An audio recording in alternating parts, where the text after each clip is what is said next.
Hey everybody, this is John and welcome to the free video. Let's take a look here at the Qs and see what is going on. Qs have been the strongest of the indexes from the March 23rd lows. The question is will they hold? So from the high here at 237.74-ish to the low here at 164.93-ish, we've had a nice bounce where we pushed through the 0.382 retracement intraday, but kind of settled back right at the 21 daily EMA by the time the dust settled. Now, something I always like to talk about is we always revert back to the mean. That means if we're rallying, we're going to revert back to the mean, that 21 EMA, and if we're puking, we're still going to revert back to that mean. We've done that. The easy move to the upside is over, and so the question now is what happens next? Is it so simple that we hit this, then we roll over and die, and we take out the lows, or is it going to be a little bit more complicated? Well, the couple things I'm looking at, first, of course, Tuesday was the last day of the month and the last day of a quarter. Last year, the sell-off that we saw today, at least, was exactly the same as what happened last year. On April 1st, we had a huge rally. Is that what's going to happen this time? That part I don't know, but I am looking for strength Wednesday and Thursday to start shorting. Okay, I am actually looking for a pullback.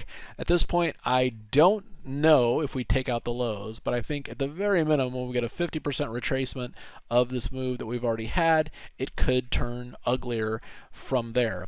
The Qs here have been leading the way. If we take a look at the spiders here have been a little bit more of a laggard.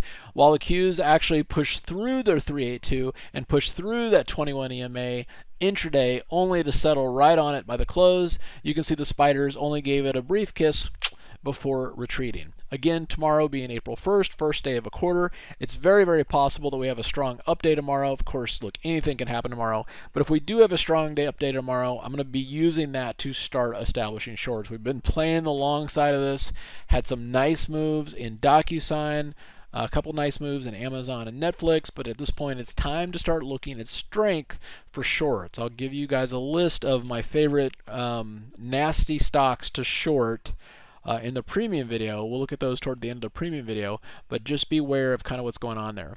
Lastly, I did want to share this for any business owners out there. If you are a business owner, I highly recommend that you look at the loans that are coming out from the government for business owners. So what do you do to find this?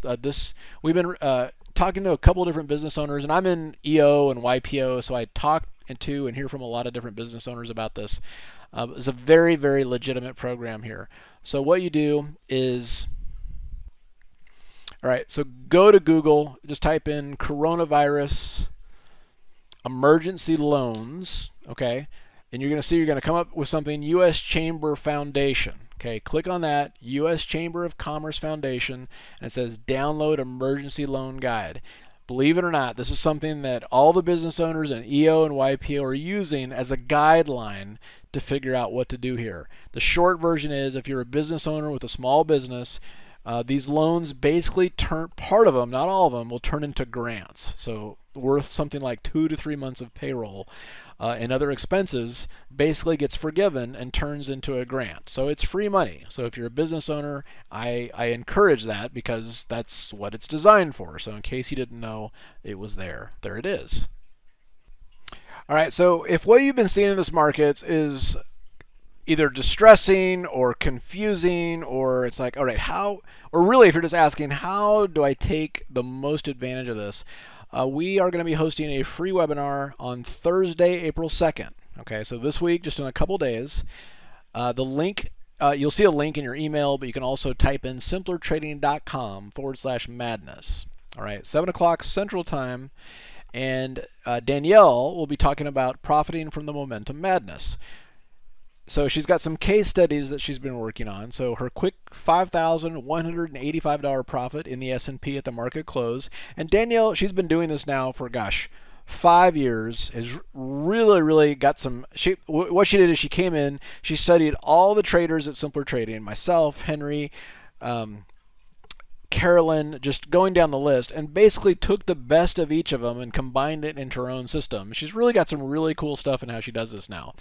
So she's got a case study there. She's trading a small account, so if you're newer or have a small account, this is the perfect kind of class for you, or the perfect webinar. So why the trading rules you've always known have to change, like what worked. So there's a saying, the skills that got you out of Egypt are not the same skills that are going to take you to the promised land. It's the same thing. The skills that made you money in January and February ain't the same skills that are going to work in this kind of environment. How to take advantage of overnight gaps instead of getting your face ripped off.